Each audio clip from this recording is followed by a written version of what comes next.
हा प्रश्न नीट 2007 ला ॲटम्स या चॅप्टरवर आलेला आहे बघा. The total energy of electron in the ground state of hydrogen atom is minus 13.6 electron volt. The kinetic energy of an electron in the first excited state is option A 6.8 electron volt, B 13.6 electron volt, C 1.7 electron volt and D 3.4 electron volt.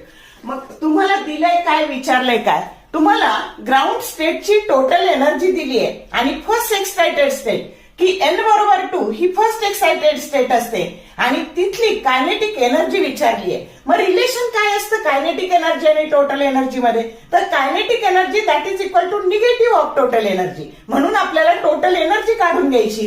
मग ती कशी काढतो आपण? तर E2 that is equal to minus 13.6 divided by N square. N बरोबर 2 आहे म्हणजे हे झालं 4 आणि हे कॅल्क्युलेशन आलं मायनस 3.4 इलेक्ट्रॉन व्होल्ट. मग टोटल एनर्जी एवढी आली. Kinetic that is negative of total energy. Minus minus हे झाले प्लस आणि म्हणून या फर्स्ट एक्साइटेड स्टेटची कायनेटिक एनर्जी असते प्लस 3.4 इलेक्ट्रॉन व्होल्ट की जो करेक्ट ऑप्शन डी आहे. आता तुमचं जर तुम्हाला माहितीये की एनर्जी लेवल डायग्राम मध्ये तुमच्या जर ह्या फर्स्ट लेवलची एनर्जी, सेकंड लेवलची, या 5 लेवलची एनर्जी जर तुमची लन असेल तर तुम्हाला एका सेकंदात उत्तर देता येणार आहे. फक्त त्याची काय करायची, प्लस करायची.